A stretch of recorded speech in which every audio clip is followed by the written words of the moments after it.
तत्पदं दर्शितं येन तस्मै श्रीगुरुवे नमः। धन्य धन्य सतगुरु सुखद महिमा कही न जाए। जो कछु कहो तुम्हारी कृपा मोते कछु न बसाए। सर्वत्र सर्वदा वर्तमान सद्गुरु महाराज जी के पावन चरणों में कोटि कोटि नमन। उपस्थित गुरुजन, धर्म प्रेमी सत्संगी बंधुओं, पूजनीय माताओं तथा भक्तिमती बहनों,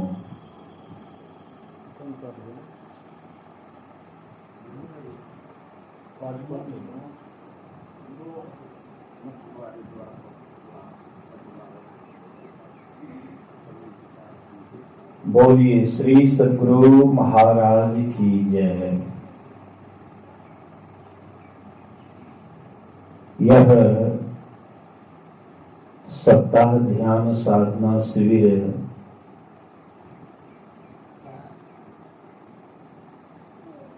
जो आज 7वां दिन है,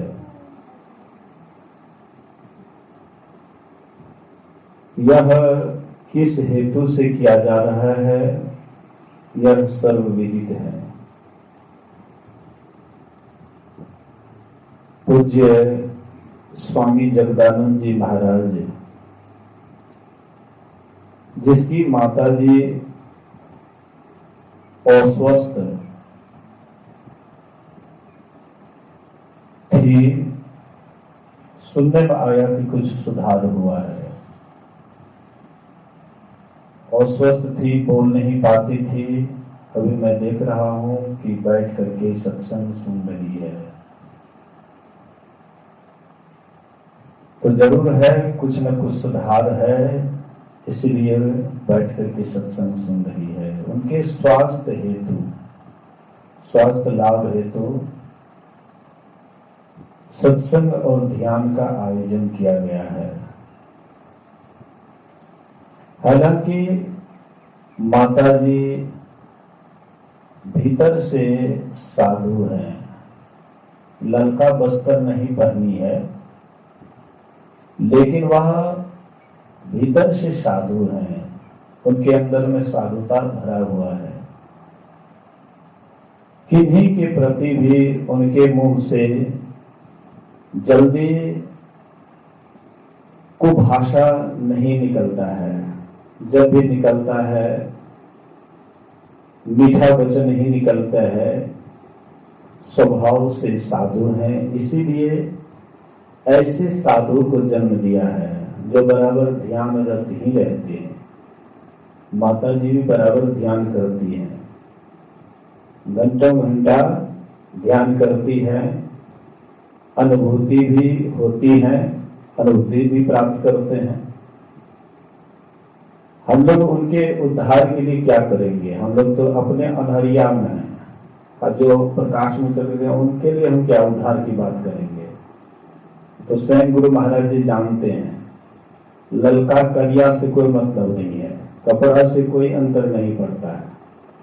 भीतर में आप क्या प्रगति किए हैं, भीतर में आप कितना आगे बढ़े हैं, यही है सबसे असली साधुता, असली साधु। तो इसीलिए माता जी के संबंध में जो मुझे थोड़ा बहुत मालूम है कि अंतर साधना करती हैं, कुछ अनुभूति भी प्राप्त करती होंगी। हो सकता है अभी अस्वस्थ हालत में है, लेकिन उस तरह का अनुभूति नहीं करती होगी, अलग बात है। लेकिन गुरु महाराज जी के वचन को याद रखिएगा। गुरु महाराज जी बोले हैं कि जो इस जन्म में जितना ध्यान भजन किए हैं, कर रहे हैं, और जहां तक अंतर्गमन हो गया है, अंदर में प्रवेश कर गया है। दूसरे जन्म में उनको मनुष्य का शरीर फिर मिलेगा और संत सदगुरु की कृपा होगी तो पहुंचे हुए गुरु भी फिर उनको मिल जाएंगे, अंतर मार्ग फिर मिलेगा और वे फिर साधना शुरू कर देंगे। लेकिन इस जन्म में जितना किए हैं अगले जन्म में उससे आगे बढ़ेंगे। इस जन्म में मान लीजिए कोई प्रकाश तक गया है, अगले जन्म में जब ध्यान करेंगे तो उनको एकाएक प्रकाश की अनुभूति हो जाएगी और तब वे आगे और बढ़ेंगे, शब्द साधना की ओर जाएंगे। अगला जो जन्म होता है वह इस जन्म से भी और ज्यादा संस्कार इकट्ठा करता है। इस जन्म में हम लोग जो ध्यान भजन करते हैं, जितना हमारे पास में साधना का बल होता है, अगला जन्म में और वह प्रबल होता है और विशेष होता है। इस जन्म में जितना हम ध्यान भजन करते हैं, अगला जन्म जो होता है तो उससे और ज्यादा ध्यान के प्रति उसका लौ होता है, वैराग्य होता है। और ये संस्कार तब तक नहीं छोड़ता है जब तक कि परम प्रभु परमात्मा तक नहीं पहुंचा देता है। कौन कहते हैं? भगवान श्री कृष्ण।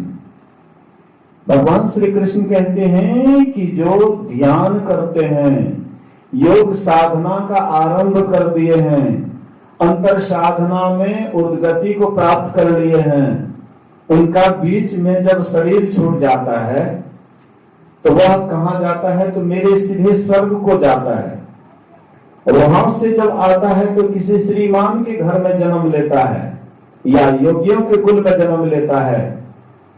जैसे गुरु नानक देव के यहाँ उनका एक पुत्र हुआ, श्रीचंद जी महाराज। दो पुत्र थे, एक का नाम था लक्ष्मी चंद्र जी महाराज और दूसरे का नाम था श्रीचंद जी महाराज। लक्ष्मी चंद्र जी महाराज ये गार्हस्थ जीवन को स्वीकार किए, लेकिन श्रीचंद जी महाराज गार्हस्थ जीवन को स्वीकार नहीं किए, वैरागी बन गए, शुरू से वैरागी बन गए।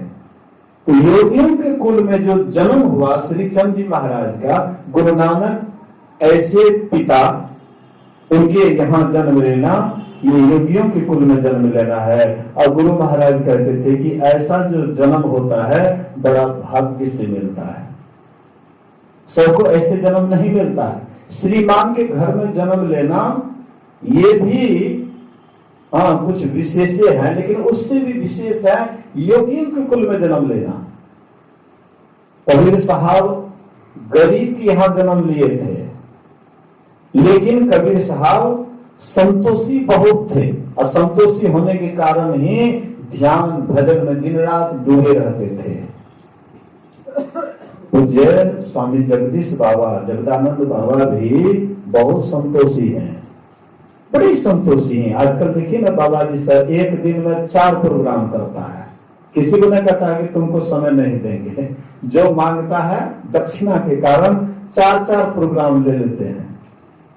हाँ, हो सकता है कोई श्रद्धा बस विशेष आग्रह के साथ कभी कहता है, तो कुछ ऐसे महात्मा है कि मजबूर होकर के उनको समय देता है, लेकिन प्रायः महात्मा के अंदर में होता है कि 3 जगह करेंगे तो 3 तरफ से दक्षिणा आएगा। लेकिन इनके अंदर ये सब भाव नहीं है, बड़ी संतोषी हैं। ये कहते हैं कि हम फलना जगह वृक्ष लगा देंगे और उसी से एक दिन होगा तो उसी से काम चल जाएगा। जो जितना ही संतोषी बन करके रहता है वह उतना ही ध्यान भजन में आगे बढ़ता है। कबीर साहब भी बड़े संतोषी थे। चादर बीन करके जब बाजार में जाते थे तो उसका एक ही दाम सुनाते थे। कोई मरमला करता था तो नहीं देते थे कम में, न तो हमको विशेष चाहिए न कम चाहिए, लेकिन जितना मेहनत है उतना कम से कम हमको इतना चाहिए। एक बार एक चादर बीन करके ले गए कबीर साहब बेचने के लिए बाजार, और उसका कीमत सुनाने लगे 5 रुपया। लोग कहते थे 4 रुपया में दे दीजिए, 4.5 रुपया में दे दीजिए। कबीर साहब बोले कि ना तो हमको 6 रुपया चाहिए और ना ही 4 साढ़े 4 चाहिए, हमको केवल 5 ही रुपया चाहिए। दिन लुक झुक करने लगा, दिन डूबने वाला था। कबीर साहब सोचे कि अब चादर की बिक्री नहीं होगी। कबीर साहब चादर चपत करके और लेकर के चलने लगे थे। एक चतुर आदमी से भेंट हो जाती है, चतुर व्यक्ति मिल जाता है।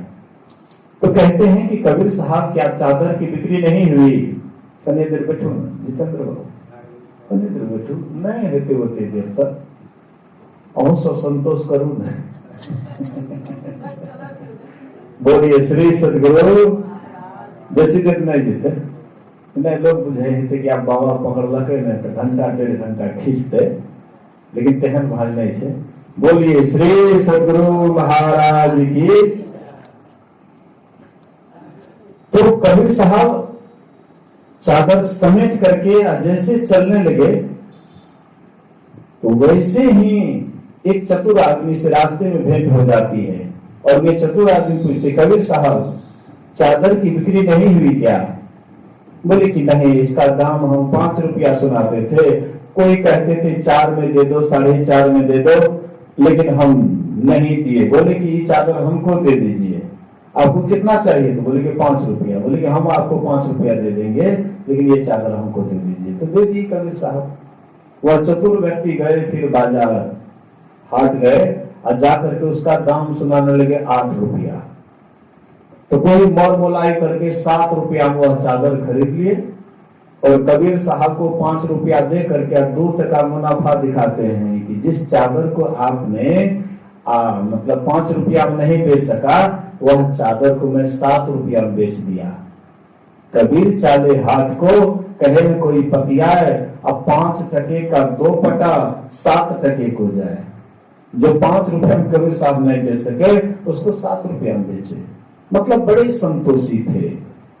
और जो संतोषी होते हैं वही ध्यान साधना में आगे बढ़ते हैं।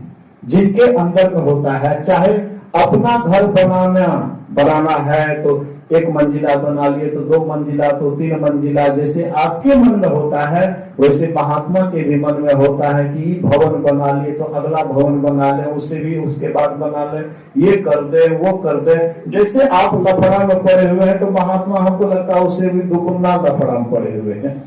या जो भवन नहीं बनाए हैं तो भीतर भवन का नक्शा उसका बन रहा है कि इतना जमा करेंगे उसके बाद हम भवन बनाएंगे। मतलब नक्शा भीतर में बन रहा है। दोनों में कोई खास अंतर नहीं है।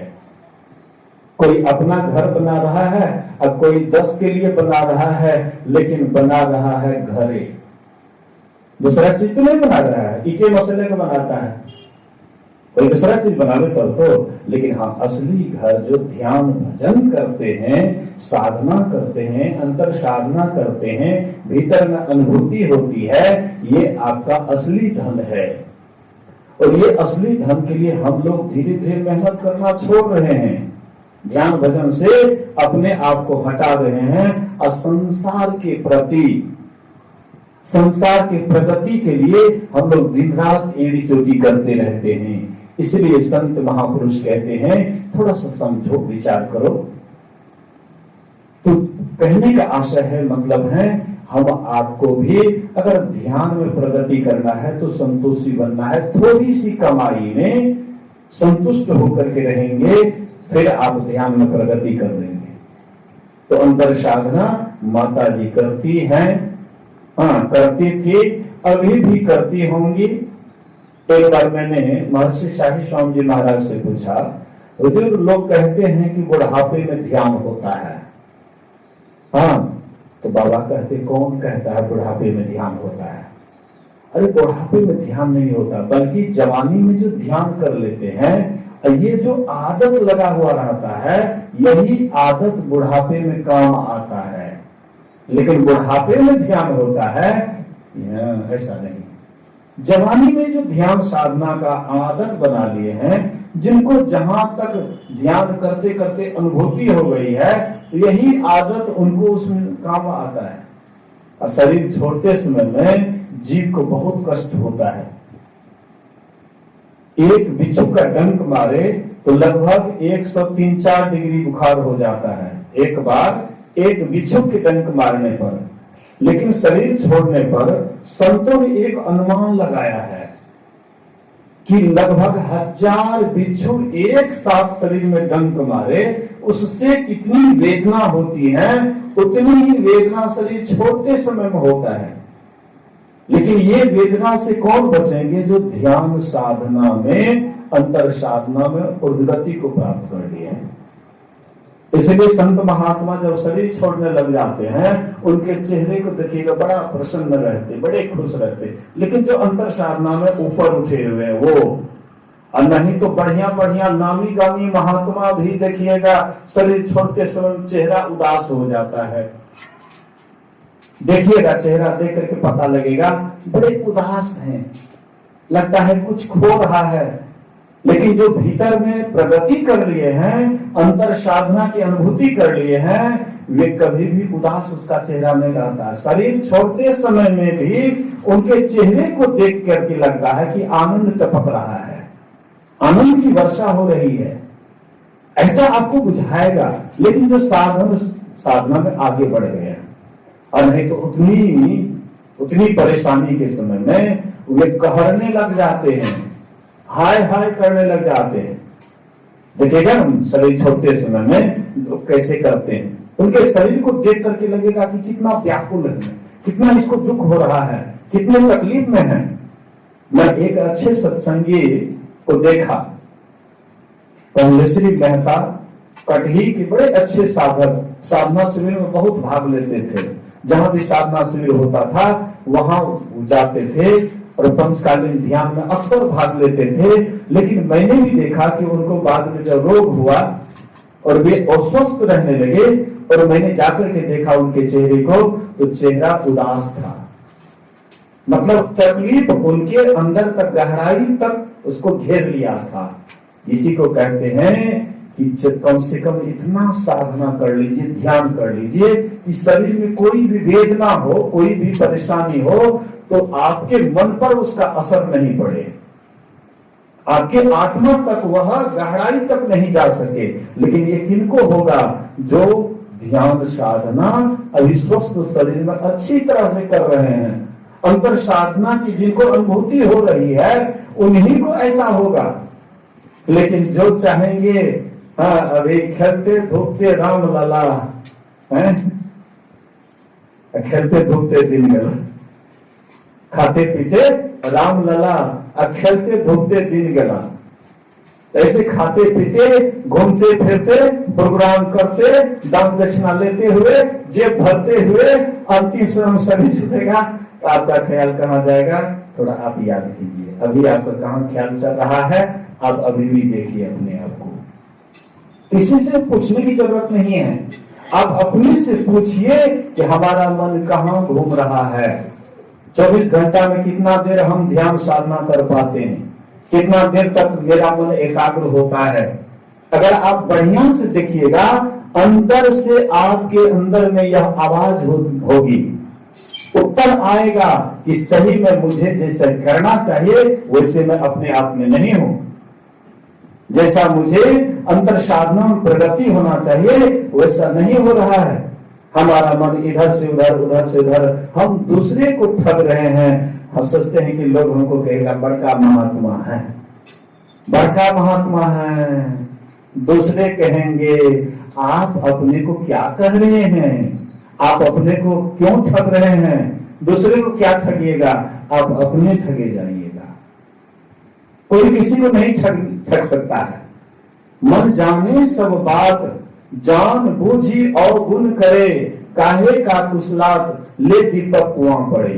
हाथ में दीपक है लेकिन जाकर के कुआं में गिर गए। या तो दीपक बुझ गया या आपके पास में आंख देखने की नहीं है। अगर दीपक जला हुआ रहता तो कैसे आप मतलब जो है कुआं में गिर जाइएगा? हाथ में दीपक हो, हाँ, अगर आप जा रहे हैं तो कुआं में कैसे गिर जाइएगा? या तो आपके पास में आंख नहीं है। एक अंधे आदमी को क्या किए तो लालटेन जला करके हाथ में दे दिए। और जैसे लोग रास्ते से जा रहे थे तो बहुत जोर से हवा बह रहा था, तूफान बह रहा था, लालटेन बुझ गया। तो बेचारे जा करके एक अंधा दूसरे अंधा से ठुकरा जाता है, कहता है सूझता नहीं है। वो कहता है तुमको सूझता नहीं है तो ठुकराया कैसे? बोले नहीं देखते हो हाथ में लालटेन है। बोले कि देखो तो हमको भी हाथ में लालटेन है। ऐसे ही अंधे अंधा को पेरिया, दोनों को पढ़ाए, दोनों में किसी का कल्याण नहीं होगा। कल्याण चाहते हैं संत महात्मा की बात को मानिए, अर्थात अंतर साधना कीजिए, भीतर अनुभूति प्राप्त कीजिए। गुरु महाराज जी जो रास्ता बतलाए हैं बिल्कुल साफ सुथरा रास्ता है, और इस रास्ते पर जो भी चलते हैं उनको एक अजब अनुभूति होती है। गुरु महाराज जी कहते हैं अपने वचन में, अद्भुत अंतर की डगरिया जा पर चल कर प्रभु मिलते। अद्भुत अंतर की डगरिया जा पर चल कर प्रभु मिलते। दाता सतगुरु धन्य धन्य जो राह लखा देते। दाता सतगुरु धन्य धन्य जो राह लखा देते। चलत पंथ सुख होत महा है। चलत पंथ सुख होत महा है, जहां अधर झरते। अद्भुत अंतर की डगरिया जाओ पर चल कर प्रभु मिलते। आप लोग भी सहयोग कीजिए ना, अकेले आप लोग भी गाइए, सब आदमी गाइए और ताली बजाते हुए। भगवान शिव जब क्या कहते अमर कथा कहने लगे तो पहले डमरू बजाए, तो डमरू बजाने से क्या हुआ, तो जितना भी चिड़िया चुनमुन था सब उड़ गए। ऐसे हम लोग भी ताली बजा करके गाएंगे। हमारे अंदर में भी चिड़िया है, काम क्रोध लोभ मोह ईर्ष्या द्वेष पाखंड, ये सभी चिड़िया है अंदर में, एकदम घर किया हुआ बैठा हुआ है। एकदम ताली बजाते हैं मस्ती में आनंद में अगर आप गाएंगे ये सब भाग जाएगा, तत्काल भाग जाएगा। फिर आ जाए तो कोई बात नहीं है, ये तो अभी करेगा घर, क्योंकि इसका घर बना हुआ घोंसला बना हुआ है, ये कहाँ जाएंगे, तत्काल तो उड़ेंगे। तो चलिए सब आदमी गाइए। अद्भुत अंतर की डगरिया जा पर चल कर प्रभु मिलते। अद्भुत अंतर की डगरिया जा पर चल कर प्रभु मिलते। जा पर चल कर प्रभु मिलते। जा पर चल कर प्रभु मिलते। जा पर चल कर प्रभु मिलते। जा पर चल कर प्रभु मिलते। हे अद्भुत अंतर की डगरिया जा पर चल कर प्रभु मिलते। अद्भुत अंतर की डगरिया जा पर दाता सतगुरु धन्य धन्य जो राह लखा देते। दाता सतगुरु धन्य धन्य जो राह लखा देते। चलत पंथ सुख होत महा है। चलत पंथ सुख होत महा है, जहां अधर झरते। अद्भुत अंतर की डगरिया जा पर चल कर प्रभु मिलते। अद्भुत अंतर की डगरिया जा पर चल कर अमृत ध्वनि की नौबत झहड़त बरभागी सुनते। अमृत ध्वनि की नौबत झहड़त बरभागी सुनते। सुनत लखत सुख लहत अद्भुते। सुनत लखत सुख लहत अद्भुत में ही प्रभु मिलते, अद्भुत अंतर की डगरिया जा पर चल कर प्रभु मिलते, अद्भुत अंतर की डगरिया जा पर चल कर प्रभु मिलते। बोलिए प्रेम से श्री सद्गुरु महाराज, श्री सद्गुरु महाराज, श्री सद्गुरु महाराज की जय। अभी आरती के बाद यह सत्संग समाप्त किया जाएगा और फिर अपराह्न कालीन सत्संग है, 9:15 बजने वाला है, अपराह्न कालीन सत्संग है। फिर उसमें भी हम लोग जमजुट करके, क्योंकि यह अपराह्न सत्संग अंतिम सत्संग है, इसलिए सब कोई जमजुट करके, जो अभी तक नहीं आए हैं वे भी कम से कम अंत भला तो सब भला, अंतिम में भी सब कोई हाजिरी देंगे। हाँ, इसलिए अंतिम में सब कोई जमजुट करके आएंगे। एक कहावत है, चोर चलल फांसी, 2-4 ले लग साथी। जब चोर चोरी करने के लिए जाता है तो अकेले चोरी नहीं करता है, 2-4-5 को जरूर साथ ले लेता है। जब चोर चोरी करने के लिए जाता है, गलत काम करने के लिए जाता है, दूसरे का धन हरने के लिए जाता है, तब वो 2-4 को साथ ले लेता है। हम लोग तो असली काम कर रहे हैं, गुरु महाराज जी का